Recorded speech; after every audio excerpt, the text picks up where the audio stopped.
Деревянная часовня – главная достопримечательность сыктывдинской деревни Щойты.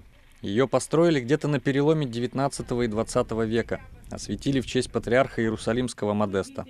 А вот службы продолжались недолго. В годы гонений на церковь святыню перепрофилировали под зернохранилище.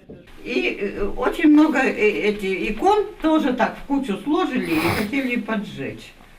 Потом кто-то сказал тому организатору, который этот костер организовывал, сказали, что у тебя жена там рожает, иди. И он убежал.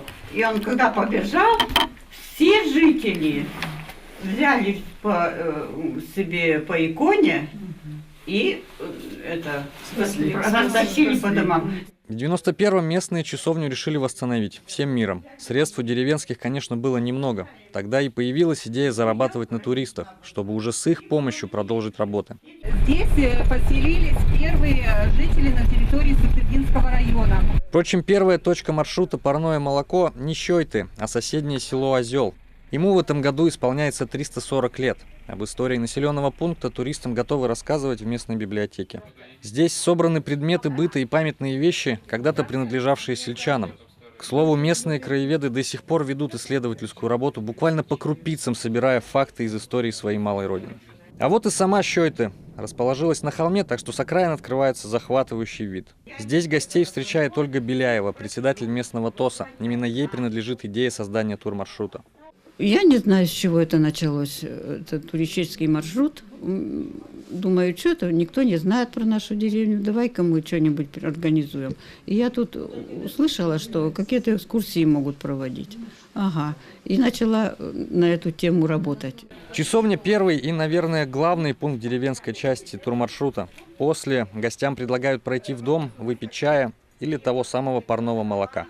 К слову, когда-то он принадлежал супруге нашего именитого земляка, автора пьесы, ставшей кино «Свадьба с приданым», драматурга Николая Дьяконова. Теперь здесь музей крестьянского быта, причем контактный, все экспонаты можно и даже нужно трогать. Мол, только так можно понять, как жили крестьяне больше века назад. С первого же дня, когда мы наработали, я начала музей собирать экспонаты с чердаков, с подвалов, с жителями просила, чтобы приносили старые вещи. И вот это завязалось, этот музей у нас с первого дня. Название родилось случайно. В Щойты приехали туристы, которых угостили молоком. Руководитель группы тогда сказал Ольге Беляевой: а назовите маршрут «Парное молоко».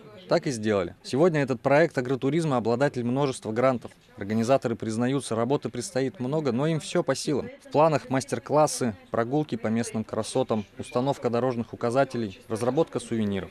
Я понимаю, что такие подобные туристские маршруты, они будут востребованы, потому что людям хочется провести время на природе, с семьей, с детьми, с друзьями. Это факт. Кстати, добраться до Щойты можно лишь зимой и летом. В период распутицы заречная деревня от большой земли отрезана. Это, конечно, развитию туризма не сильно способствует, но местные уверены, было бы желание.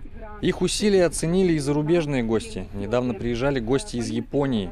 Чистый воздух, уютный быт и тишина глубинки. В общем, все, что нужно тому, кто устал от шума и суеты большого города. А парное молоко здесь – приятное дополнение. Евгений Стокос, Иван Богомолов, телеканал Юрган, Сыктывдинский район.